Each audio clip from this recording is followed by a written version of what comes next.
If you run an online education business, then at some point you're going to be asking yourself, how do I scale this thing without me? Because at the moment you're probably the face of the YouTube channel, the voice of the newsletter, the brain behind the whole operation. In other words, you are the company, but that will only get you so far because there's only one of you and there are only 24 hours in a day. And if you want to scale without burning out, then you need to do so properly. So this video, I'm going to show you the steps that I took and the team that I built to help us scale a multi-million-dollar education business while reducing my own workload to around 4 days a month. In case you don't know me, my name is Olly Richards. I'm the founder of Story Learning, the company we'll be talking about in this video. I'm also a mentor and advisor to other online education business owners. So I've had many business coaches over the years, some from the online world and some from a traditional business background, and it's very interesting to observe the differences between the two. To generalize horribly, coaches from a traditional background tend not to have a clue about the dynamics of the online world and the opportunities available to those who work inside it. But they do tend to be super helpful when it comes to organizational challenges, people, finance, which is where your typical online coach tends to be clueless. I think the reason this dynamic happens is that a lot of young online businesses are able to generate quite high revenue and profit, often in the six figures, with little to no business infrastructure at all. A few assistants, perhaps, maybe an accountant, whereas traditional businesses dealing with inventory, staff, or premises typically need to build a substantial infrastructure to achieve that same level of revenue, which in turn requires the founder to have a strong grasp of finance from the start. Now, online entrepreneurs usually never learn about serious finance or team building until it becomes an unbearable pain that dogs them every waking hour, which may be why you are watching this video right now. So, how can we fix this? Well, Story Learning has been built by the team. Not by me, by my team, and it couldn't have been done without them. And yet, when I look around at other online businesses, they rarely have the same level of team that we have built out. And the core of team building is the organizational chart, or org chart for short. Now, I've known what an org chart is for many years, but I never really thought of applying it to my own business. It seemed like this big corporate thing that you need to kind of keep track of what everyone's name is and who everyone's boss is. It seemed horribly impersonal. I just prefer to think in terms of all the wonderful individuals in the team. But this was the problem, thinking in terms of people, not in terms of roles. So I was thinking about how to grow the business and knew that marketing was my big challenge at the time. And my coach back then asked me a very transformational question. He asked, what would the $10 million version of Story Learning look like? We were a lot smaller back then. So this question upgraded my thinking about business in an instant. I went away and thought about what the business would be doing at the $10 million level and sketched out this imaginary org chart. Now, of course, most of this was still guesswork as I was doing it, but it got me thinking crucially about roles, not individuals. What roles would be needed to execute on what functions to grow the business? See, when you rely too much on people, things get personal. Will they want to do this? How will they feel about it? Will they like it? How will that affect our relationship? This happens when our businesses are small because we often over-rely on certain individuals to run key parts of the business. And if that's you, well, you know who you are. But this doesn't work as you grow. Once you get beyond 7 figures in revenue, reliance on individuals will kill you because a business needs to work on systems, not personalities. It turns out that human beings have a habit of being unreliable. You can keep an eye on product, for example, yourself for a while, but it's only with a full focus on a customer community and feedback mechanisms that you can really discover shortcomings in product and improve them accordingly.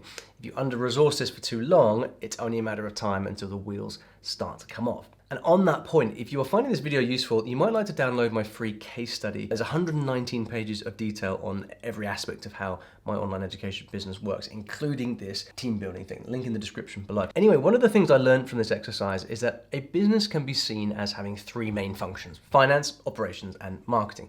And I drew these out, starting with all the roles. Then I added names to each part to figure out who was filling in for those future roles currently. Now, this was my first draft at the time, not particularly accurate at all, but it gives you an idea of what it looks like. We started off right at the top by defining the visionary and integrator roles. This comes directly from EOS, Entrepreneurial Operating System, and you can read about this in the great book Rocket Fuel. What this does is really define and separate the two key roles at the top of a company, that of the visionary, of usually the founder, or co-founder, who kind of the ideas person, and then the integrator, who is strong on the execution and operations. Typically, these are very different personality types, and is usually not the same person. So we started off with that, knowing that that fit very well my personality and that of my operations lead. And then from there, we structured the business into three different parts: finance, marketing, and operations, and just thought through everything that was going to be needed to operate this at scale. At any point in your business, you're probably going to be able to sit down and have some idea of where the bottlenecks are currently, where the constraints are, who's wearing multiple hats, that thing that you never quite have time to do. And this gives you a clue as to what can be built out next, the next hire, the next thing you need to do to release capacity inside the business. But by thinking in terms of what your business would be like when it's 10 times the size, you have to think forward into, well, how would we not only cover these roles, but actually fully resource them and bring in and create space for world-class people who could be their own leaders within each department. And this you see here across the product department, across our marketing department, all these roles that we, again, didn't know exactly what they were going to be at the time, but we could start to take a best guess at how that would evolve. And as soon as I wrote in the names for who was doing what back then, I immediately saw that myself and my head of operations were basically wearing 4 or 5 different hats each. So for example, I was CEO, but I was also doing the YouTube channel, doing a lot of copywriting, even creating some of the products and overseeing all the finance functions. It highlighted how thinly spread I was across the whole business. And there were a number of staff in this situation too. So by looking at the 8-figure org chart, I started to see how our roles would need to separate and focus in order to grow. So over the next few years, we hired very intentionally to do 2 things. First, to fill new roles that we needed in order to grow, and then to enable people already in roles to focus better on those roles. For example, our head of operations was heavily involved in marketing, setting up funnel pages, preparing email sequences and so on, all while overseeing everything else on the operational side of the business. We could see clearly on the piece of paper right there in front of us how this was just cutting off the blood flow to the brain of the business. So we immediately hired a marketing assistant who could pick up the slack on those various marketing functions. At this point, what I'd learned is that you have to hire before you need it, or you will just choke off growth before it has a chance to happen. We could see that although we weren't experiencing huge pain just yet, the pain was clearly visible on the horizon and would be here fast if we wanted to try anything new, anything beyond what we were currently doing. And this is a big lesson I've learned over the years and something I try very, very hard to do. Identify upcoming bottlenecks in our strategy and put people in place to alleviate them early. Putting people in place early makes sense from a strategic perspective, but it's also necessary because people take time to settle into roles. In my experience, it's usually a minimum of 6 months before a new full-time hire really understands their role, and more like 12 months until they can begin to take any kind of ownership and will start to innovate without you. It can feel a little bit uncomfortable for cash flow to hire early, but if you have a clear vision of where you're going and you have some traction, then it's absolutely essential.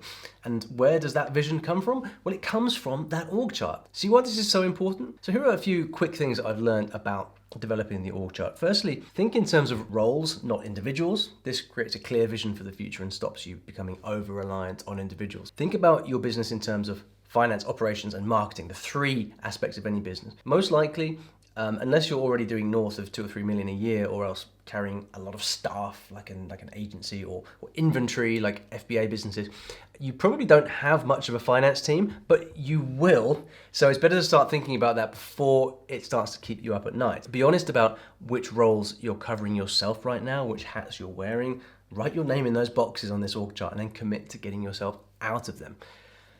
Ownership.